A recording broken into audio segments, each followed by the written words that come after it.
Seattle Seahawks just unleashed a nightmare the rest of the NFL is not ready for. Behind Mike McDonald, Devin Witherspoon, and Jackson Smith and Jigba, this team looks terrifyingly close to something special. With the Seahawks hanging the banner and defending their championship and starting their season at home on Thursday, Wall Street Journal reports that the Seahawks game will be on Wednesday with 49ers and Rams on Thursday. They can't do the Friday night game this year because it falls in the opening of the window for the no TV games high Friday school, night college, or Saturday yeah. and the broadcast. Gotcha. Yeah, the high school and college protection wrinkle of the Sports Broadcasting Act of 1961.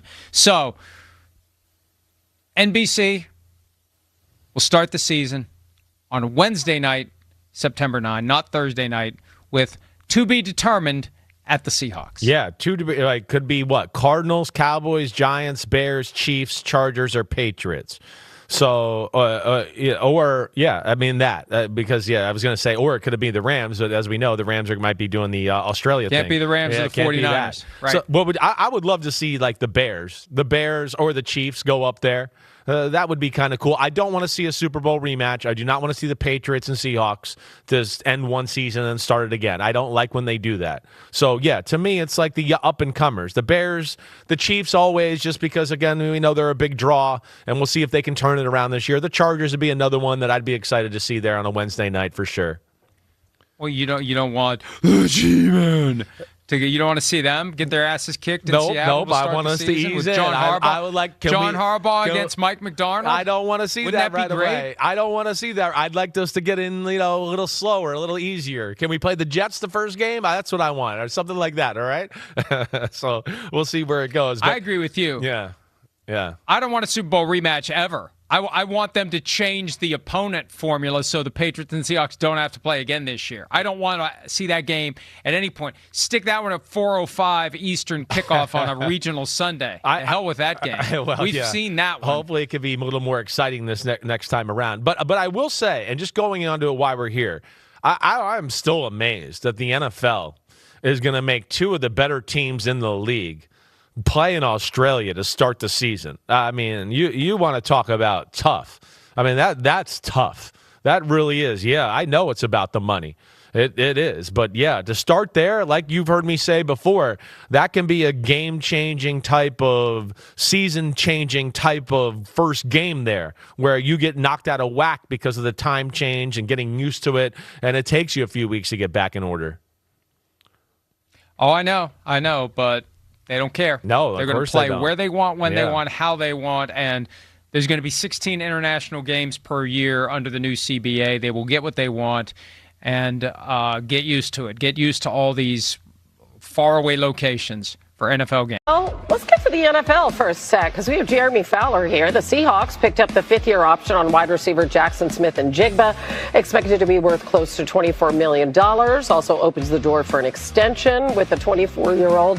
He said he thinks he should be the NFL's top-paid receiver after that breakout season, named the league's Offensive Player of the Year.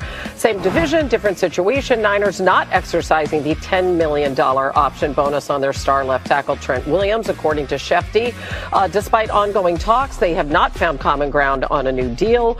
Williams, named to his 12th Pro Bowl, landed on the All-Pro team for the fifth time in his career. As the aforementioned Jeremy Fowler is with us. But we always know with Trent Williams, it's really touch and go in terms of his health. He's 37 years old. So walk us through this particular situation, what it means for him and the Niners. So the 49ers now have a $47 million cap hit, Hannah, on Trent Williams, which is a huge number for a non-quarterback. It's sort of untenable. So both sides need to try to work out a new contract. Maybe it's in the form of an extension or a renegotiation at some point. But it's tricky, Hannah, because he's 37 years old. He's coming off a really strong season, though. He's a Hall of Famer and still playing at that level. So he needs a contract commensurate with his skill set. They've negotiated a little bit. I'm told the player has had some frustrations in the past, including this offseason, about how they just haven't been able to reach deals quickly and smoothly for a player who's obviously a star. So they're going to keep at it. Hopefully before the draft, they can find some common ground. Right now, he's due $33 million in cash this year. So he's pretty much good either way. Yeah, such an important position. Again, the availability is really key there.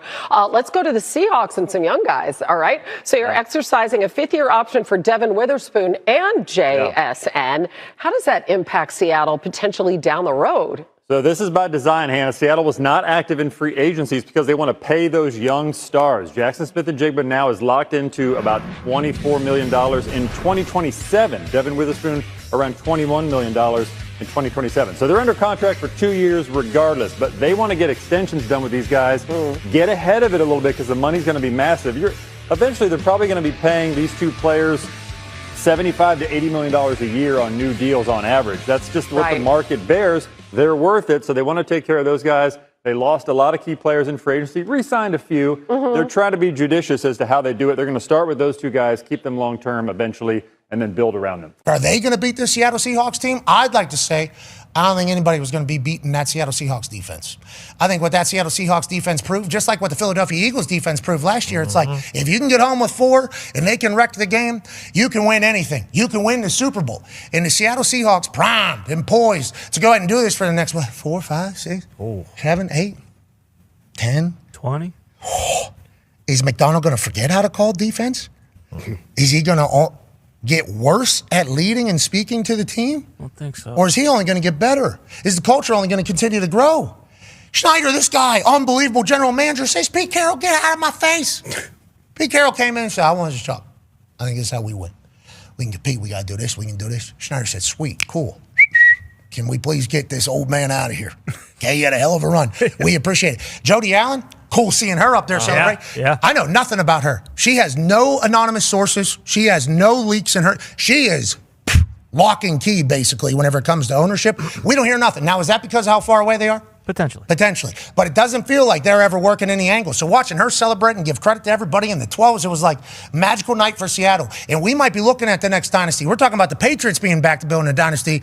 It's like if this defense is going to continue to do this, which I think they possibly are, the whole league's in trouble for a while. Once you get in 3rd and 15 and these long down and distances, now a coach like Mike McDonald can just dial it up and do whatever you want. So now you have a different look here. You got Eamon Warrior down here in the edge. You got Job and press, split safety look, and then their best blitzer, probably the best blitzing DB when it comes to a true nickel slot with Devin Witherspoon, young dynamic corner coming from the slot. Times this up perfectly. AJ mentioned it earlier with the speed that he hits the line of scrimmage with. There's no way that these offensive tackles or offensive guards are going to be able to move their feet and stay in his way. And this is a skill that you kind of just almost have to be born with as a DB, whoever it was. And that's the other thing about Seattle. They have so many different defensive backs and defensive players that can do different things at a high level. Great tacklers, too. I thought Drake was going to get away a lot more than he did whenever there was some pressure. He was getting tackled a lot. It's on IR. He's 22 years old. It's first year. He's going up against the greatest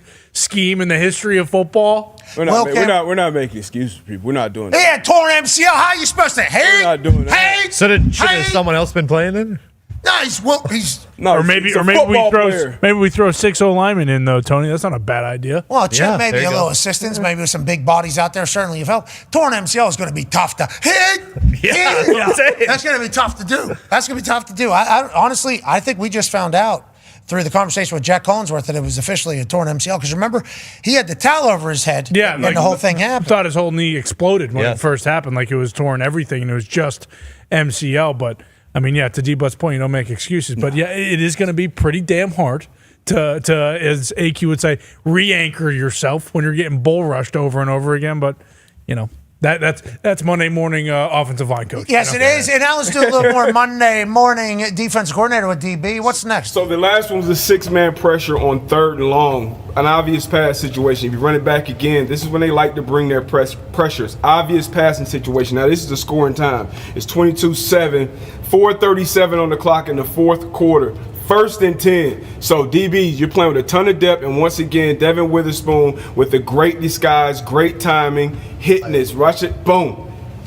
Let it run a little bit. Pause it here. So now you're bringing the pressure, and once again, you're getting a free hitter. Looks like the running back is releasing through the line of scrimmage right past a blitzer. 1st and 10. Witherspoon not only gets it looked like a forced fumble recovery. I think they called it an interception, pick 6. Just an unbelievable play. Started Witherspoon, ended with Owusu. Hey, incredible play there. Is this thing in 1080p? Yeah, no, maybe 320. I couldn't see. Incredible job breaking it down. Yeah. Much clearer picture with the way you're describing it than what I was seeing there. I was. That's a phenomenal.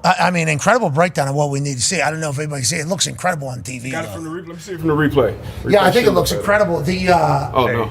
Hey, these guys are unstoppable. So this is going to be forever now with the Seahawks? Yeah, the Seahawks, this is what they do. This is what Mike McDonald does. And once again, from that last replay, you can see however he gets home free. But you'll see the numbers-wise. These guys, once again, dropper coming from the opposite side. And again, you get a free hitter with the Witherspoon. They're so good. Yeah. This was the A.J. Barner touchdown. Tough spot to be in as a linebacker. So right here, pause it. Down and distance situation is always important when it comes to play calling. Right now you're up 12-0 if you're the Seattle Seahawks coming into the situation. So now defensively you're probably thinking run the ball, try to continue eating up clock, a little under 14 minutes left in the game. So 1st and 10, 12 personnel, you're thinking run. You let it play here. Watch all this communication that has to take place with these 3 players. And now pause it. All these players in here, they have run responsibilities as well. This safety, now he's on the tight end. He has a run responsibility, a run gap. This linebacker, he's also on the tight end. Barner, he has a run gap. So if you have a good play action fake, you always talk about this element with quarterbacks too, especially quarterbacks that play a ton of under center and play action pass, the Aaron Rodgers, the Tom Brady's. When they have that action that can hide the ball, do all the good things, and it marries up with the pass game and the run game, it's a great weapon to get guys wide open, especially in this part of the field. So right here, boom, eyes are just in the wrong place, but I've been in that spot my 2nd year actually. It was a specific play, Monday Night Football, I believe the tight end was Keller against the Jets, that got me benched. 3rd and 1, goal line situation, eyes in the backfield, play action, right over the head. You're the last person in the building to know what's coming. Let's see it from this back end. AJ, I know you've been in this situation a ton. Oh yeah, see they set this up. I think I sent it into the group chat. Somebody put them together where they showed this same kind of look in this motion. They ran outside zone, I don't know, 2, 3, 4 times before this in the game, just setting this up because it's true. Look at it. If you're that outside backer, it happened on the fly too. Like you didn't get a good look pre-snap. It happens where all of a sudden they're putting the run fake directly in your face, and then you have this guy run this 7 to the corner of the end zone.